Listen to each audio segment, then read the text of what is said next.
Let's begin with the structural overview. Welcome to another lecture, where we examine notable figures through a lens of evidence, context, and a dash of dry humor.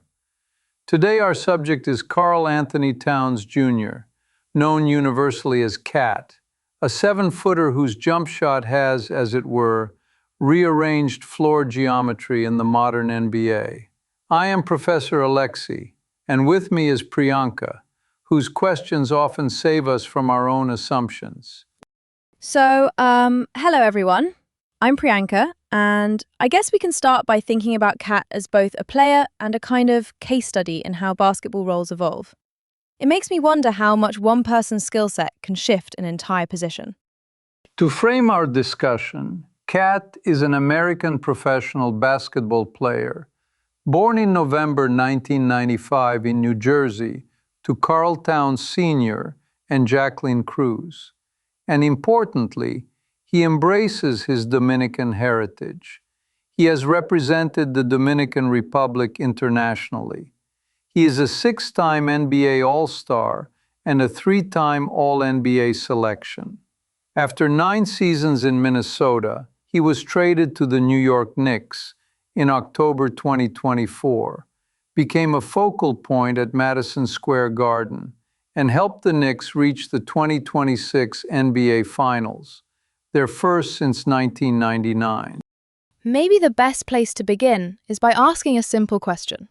What do a few of the key terms mean in this context? Like Rookie of the Year, All-NBA Team, the three-point contest, platoon system, pick and pop, and triple-double. It's important to understand definitions. Rookie of the Year is the league's annual award for the top first-year player. All-NBA Team refers to end-of-season honors, naming the best players by position across 3 teams. The NBA three-point contest is an all-star weekend event measuring long-range accuracy under time pressure. Kentucky's platoon system, relevant to Towns' college year, alternated full 5-man units, distributing minutes and suppressing per-game counting stats.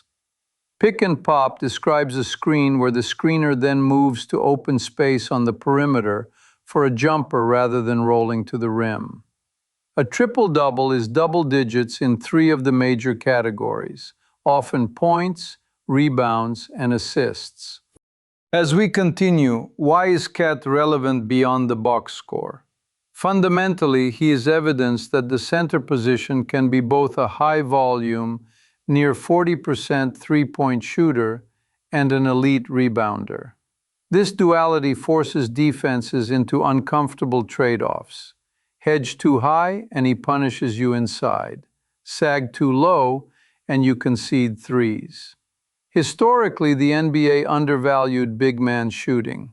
Towns, following precedents like Dirk Nowitzki, yet operating more often as a true center, has accelerated revaluation. Isn't it interesting how a shot can be a strategy? Like, the ability to pop to the three-point line is not just skill. It kind of rewrites the defense's geometry in real time. Let's start with the history. Born in Edison, New Jersey in November 1995, raised in Piscataway, early on he practiced with a high school junior varsity team as a 5th grader, and strategically repeated 7th grade after transferring schools to build a developmental runway. At St. Joseph High School, he led 3 straight state titles, recorded 2 quadruple doubles, and reclassified into Kentucky's 2014 class. At Kentucky, the platoon limited minutes, yet his efficiency and rim protection moved him to the consensus top pick in the 2015 NBA draft. Building on that, he was then drafted first overall by Minnesota in 2015. Right. And he won Rookie of the Year unanimously, after averaging about 18 points and 10 rebounds. And he played all 82 games. That's a very strong foundation. Precisely. And in 2016-17, he produced a statistical singularity.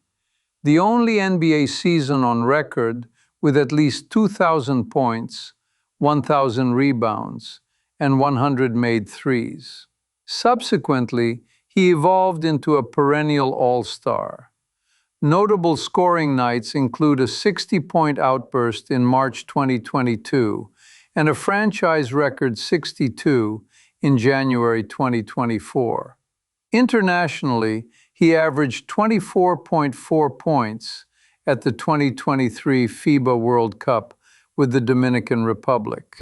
Moving forward, after a torn meniscus in March 2024, he returned to help the Timberwolves sweep Phoenix and defeat the reigning champion Denver Nuggets in 7, before losing to Dallas in the Western Conference Finals.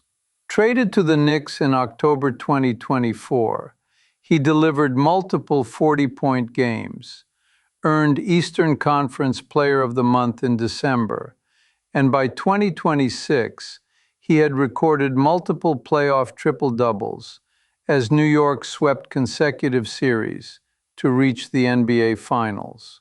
Game 1 against San Antonio is illustrative.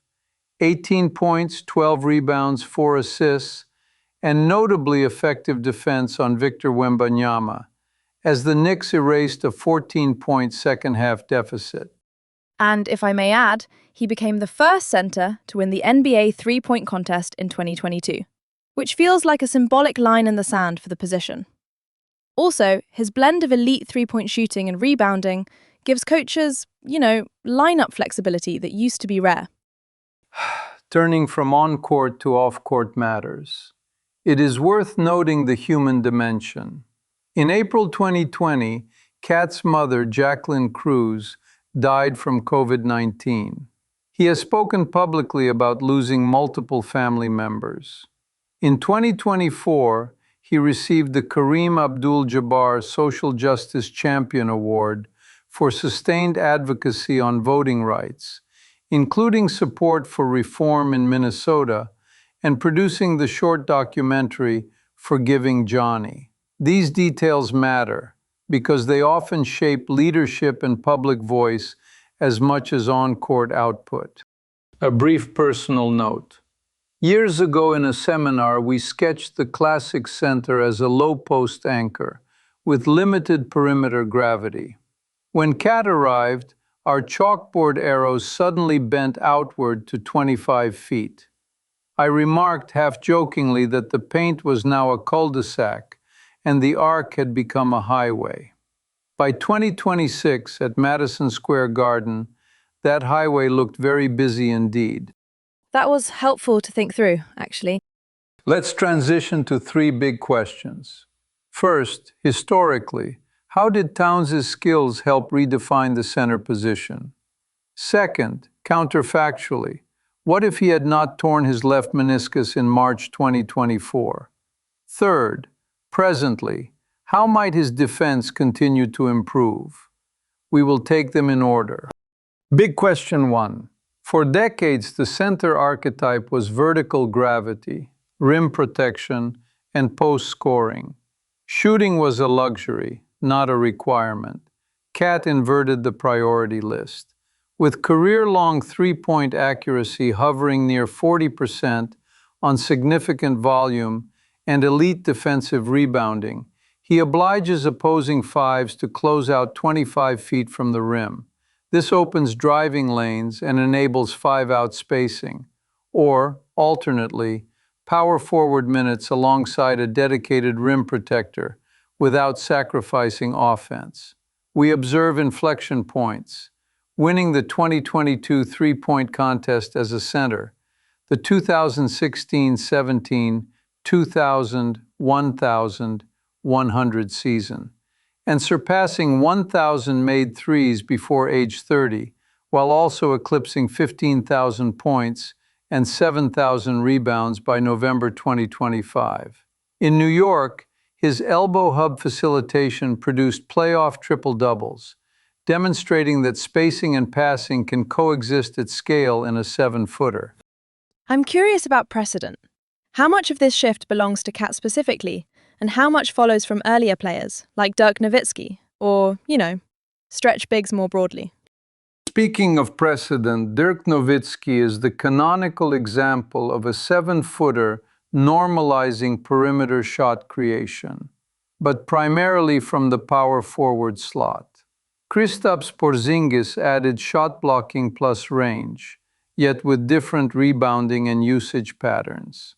Cat's distinct contribution is delivering guard-like three-point efficiency and volume, while remaining a consistently elite rebounder and frequent center. That combination shifts coverage rules. You cannot simply park your five near the restricted area. The Ringer once called him a singular presence. Analytically, that phrase maps onto how many lineups you can credibly run, because he shoots like a wing and rebounds like a true five. Big question 2. What if he had not torn his left meniscus in March 2024?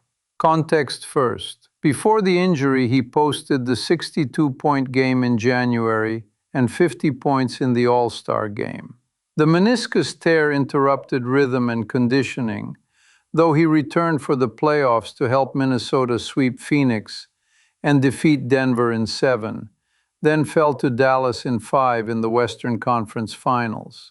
Counterfactually, absent injury, Minnesota might have secured different seeding, preserved late-season continuity, and possibly altered matchups. That said, we must avoid determinism. The margins in that conference were narrow, and rest versus rust trade-offs are unpredictable. The most plausible effect is incremental rather than categorical.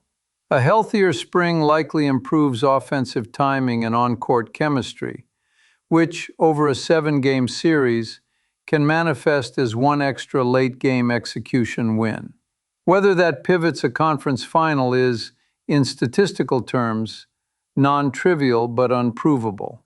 What comes to mind next is the human side. Can we say that such an injury also tests confidence, especially after, earlier personal losses during the pandemic? Recovery is physical and also psychological, right? Clearly, resilience here is multidimensional. We infer from his swift playoff impact that the competitive drive and support structures were robust. But confidence after a knee injury often waxes and wanes with specific actions. For a shooter-driver big, trusting the deceleration and lift on closeout attacks is essential. Team dynamics also shift. Anthony Edwards' star ascendance, the integration of coverages around Rudy Gobert, and later Cat's New York role as an elbow facilitator, all suggest adaptive cognition under constraint. In simpler terms, he recalibrated how to be central without always being central. Big question 3. How can Towns' defense further improve? We begin with a caveat. Some commentary has speculated that Minnesota's 2022 trade for Rudy Gobert reflected Towns' rim protection limitations. Causality there is disputed, and as always, front office decisions are multivariate. We also have counter-evidence of situational excellence, such as holding Victor Wembanyama to low efficiency in 2026 Finals Game 1 when primary. Thus, the question becomes optimization, not reinvention. Can we maybe now look at practical levers? Like, I think about footwork, scheme, and timing, but I'm not sure what matters most for him specifically. To elaborate, there are 4 levers. 1. Technique. Consistent stance width, earlier chest-to-hip contact on post-ups, and stricter verticality on contests can reduce fouls and improve deterrence. 2. Pick-and-roll coverage selection. Mixing deeper drop against limited pull-up guards with late switch or peel switch principles against downhill aces can hide speed mismatches. Cat's length helps on back taps and late contests if the angle is managed. 3. Rebounding habits. He is already elite on the glass. Doubling down on box out first against stretch 4s prevents scramble 3s and cuts opponents' second chance points, which defensively is as valuable as a block. 4. information feedback, tracking opponent field goal percentage at the rim when he is the nearest defender, contest rate per minute, and box out percentage, then baking those into film sessions yields a closed loop of aim, execute, measure, and adjust. I often think coaching craft matters here. What roles do assistant coaches and player-led film study play in making those adjustments stick? This logically leads us to pedagogy. A big man coach aligning drills with opponent-specific scouting is crucial. For instance, rehearsing tag and recover sequences the week you face heavy Spain pick-and-roll usage. Player leadership matters too. When a star like Kat calls out the coverage on court and then verifies it in film with teammates, accountability scales. In New York, we observed increasing facilitation responsibilities. That same elbow hub communication can anchor the defense, calling pre-rotations and weak side tags. In conclusion, defense as a communicative system often improves fastest when the offensive hub is also the vocal traffic controller on the other end. Maybe it's just me, but the 2026 postseason felt like a case study in that. He led the Knicks in assists in the semi-finals sweep, and then, against the Spurs, his discipline looked, deliberate, not reactive.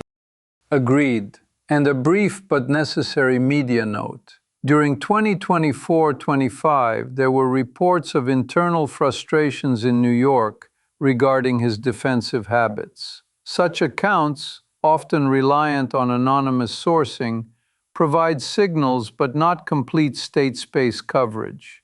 The subsequent 2026 run, with 2 playoff triple-doubles in a single series, is a reminder that dynamics evolve. Historically, we should weight both snapshots and trajectories.